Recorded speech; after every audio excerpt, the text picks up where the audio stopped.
Honestly, you can't overstate how much a short-term mindset dominates Westminster. And from there, how it infects all the institutions which try and fail to run Britain from the centre. I call it sticking plaster politics.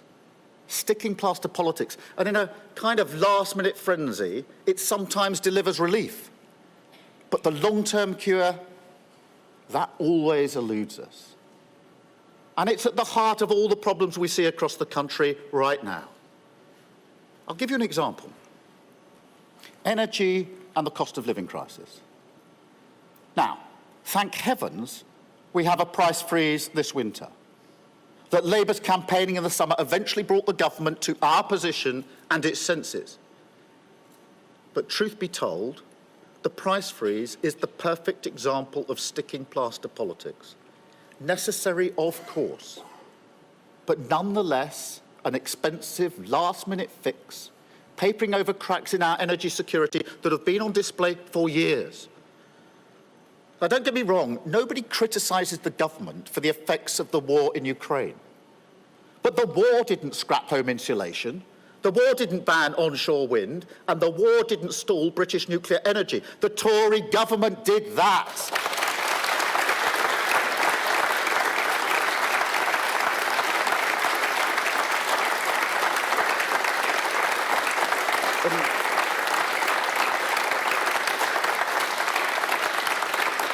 And the story's the same with the NHS and care and with all our public services.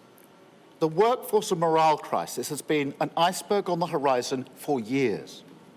Low pay, housing, childcare, immigration, planning, skills, investment in technology. Time and again, it's the same pattern.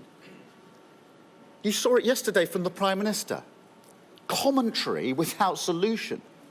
More promises, more platitudes. No ambition to take us forward. No sense of what the country needs. 13 years of nothing but sticking plaster politics. It's why every crisis hits Britain harder than our competitors. The only country in the G7 still poorer than it was before the pandemic. The worst decade for growth in 2 centuries. 7 million on waiting lists and rising. That hasn't happened elsewhere. You know, one of the greatest privileges of being born in Britain, certainly for all of my life, is knowing that if you get ill, if you have a serious accident, you'll get decent health care, whatever your circumstances. Not every country has that, and the anxiety it causes is huge. It's why 11 years ago, in the Olympic Stadium a few hundred yards away, we put the NHS on display to the world. It's who we are. We can't let sticking plaster politics destroy it. I won't stand for that, and Labour won't stand for that.